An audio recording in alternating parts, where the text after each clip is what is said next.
Hi guys, it's Nurfa. So welcome back to my channel. So, sekarang aku mau bahas tentang I wish I knew for study abroad. Oke, ini videonya khusus buat kalian yang pengen kuliah ke luar negeri.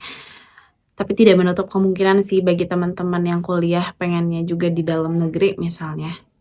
Just watch this video, tapi semoga nanti ada opportunity kalian untuk bisa study abroad.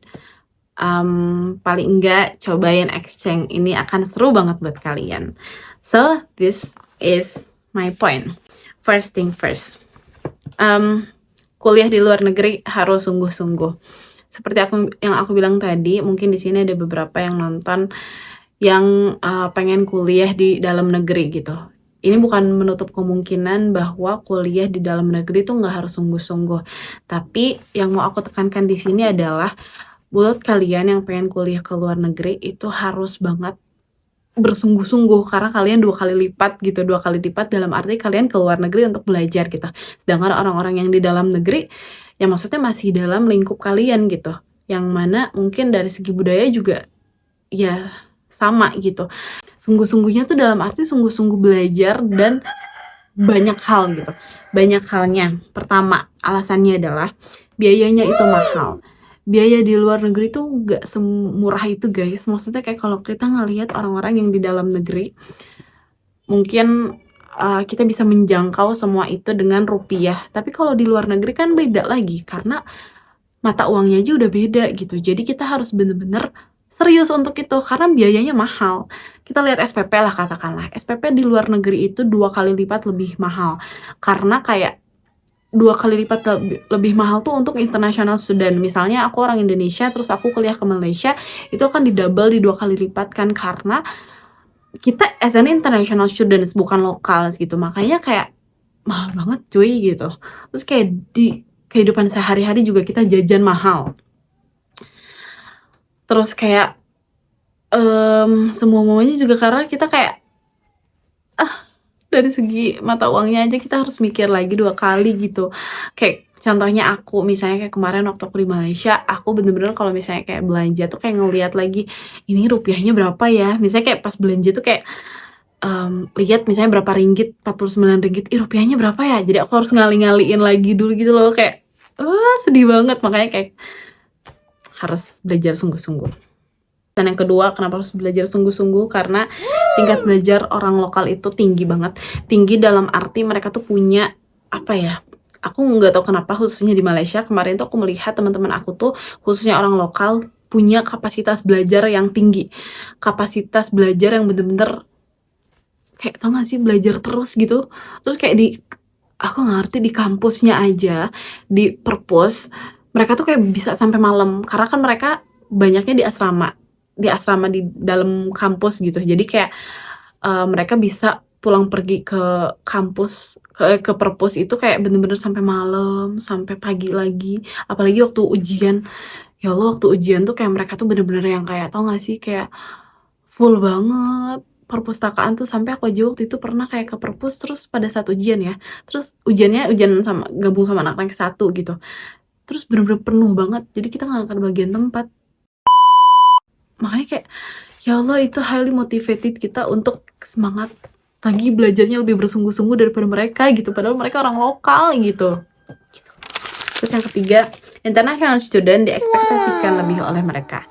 Diekspektasikannya karena ya kita as an international student gitu, quote and quote international student, pasti orang-orang mikir kayak kita effort lebih untuk datang ke negara itu gitu. Makanya kayak mereka mikir kita pasti pintar, pasti banyak uang, pasti ini, pasti itu gitu. Padahal kan mungkin sebenarnya kita pengennya experience-nya gitu. Bukan berarti kita lebih pintar dari mereka dan lain sebagainya, tapi mereka pasti punya ekspektasi yang lebih ke kita. Jadi harus belajar yang bersungguh-sungguh. Ini poin yang kedua, selain daripada kuliah di luar negeri harus sungguh-sungguh, adalah banyakin dokumentasi. Banyakin dokumentasi di sini penting banget, karena aku tuh waktu kuliah di Malaysia, aku sering dokumentasi juga gitu. Tapi kayak tau gak sih, dokumentasinya menurut aku kurang. Kalau bisa kalian nge-vlog deh, nggak apa-apa nge-vlog dadakan, nggak apa-apa jadi YouTuber dadakan, mau views-nya sedikit juga ya udah nggak apa-apa. Aku aja ini nggak tahu views aku banyak atau enggak, tapi aku ya udah, aku buat video aja gitu. Sebenarnya kan nggak apa-apa juga. Aku nyesel sebenarnya. Nyeselnya dalam arti kenapa waktu aku di kuliah itu aku nggak banyakin dokumentasi, terus nggak banyakin sharing-sharing kayak gini juga ngobrol gitu. Ya udah sharing juga kan nggak apa-apa, bermanfaat mau ditonton atau enggak ya udah, as long as kita upload ada aja mungkin kan 1, 2 mah gitu yang nonton.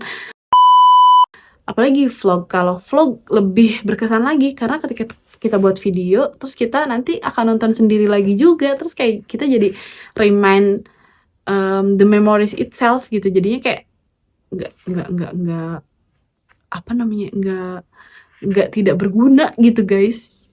Nah begitulah.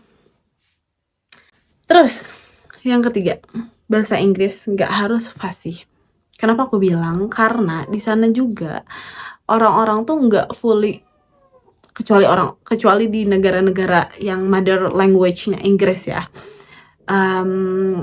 Mereka tuh nggak fully bahasa Inggris juga loh gitu. Maksudnya kayak mereka juga pasti ada aja yang kayak masih terbata-bata bahasa Inggrisnya dan lain sebagainya. Terus kayak kalau misalnya kita study abroad-nya ke tempat yang memang mother language-nya bahasa Inggris, juga mereka pasti mengerti gitu apa yang kita omongin. Mengerti dalam arti kayak mereka pasti kayak membantu kita dengan gesture, terus membantu kita dengan banyak hal, nggak akan ngejudge kita, serius. Ini bener banget lagi, kalau misalnya kita di kelas terus kita bahasa Inggrisnya kita tuh kurang gitu, orang-orang tuh nggak akan ngetawain gak sih? Orang-orang juga mikir, orang-orang juga punya empati. Pasti kayak, oh ini orang lagi belajar, ya udah, just go, just say what you want to say gitu. Jadi kayak ya udah, nggak usah khawatir dengan bahasa Inggris kalian yang kurang baik, misalnya yang kurang bagus, yang kurang fasih gitu. Karena it doesn't matter for them. Ya udah, yang as long as dia mengerti apa yang kamu katakan, inti dari apa yang mau kamu katakan itu, ya udah, conversation is going to be okay gitu. Jadi don't worry, jangan minder kalau bahasa Inggris kalian masih kurang bagus. Belajar terus aja, belajar. Karena waktu aku di Malaysia juga jujur aku belajar aja gitu, belajar sambil belajar lagi gitu bahasa Inggrisnya gitu. Terus kayak banyak anak PPI juga, jadi banyak yang ngobrol pakai bahasa Indonesia malah gitu.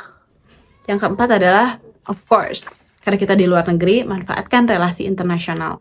Karena kita akan menemukan banyak orang yang dari luar negeri juga gitu. Jadi misalnya kayak aku ke Malaysia, di sana di Malaysia nggak cuma orang Malaysia doang, tapi ada orang China, ada orang Jepang, ada orang lain-lain lah, pokoknya ada orang banyak gitu, India juga, Pakistan dan lain sebagainya. Ya udah, kita just manfaatkan relasi internasional. Apalagi kalau misalnya ada kegiatan lagi nih di kampus kita tuh dengan forum-forum internasional yang banyak dari orang Vietnam dan lain sebagainya, itu memanfaatkan banget relasinya.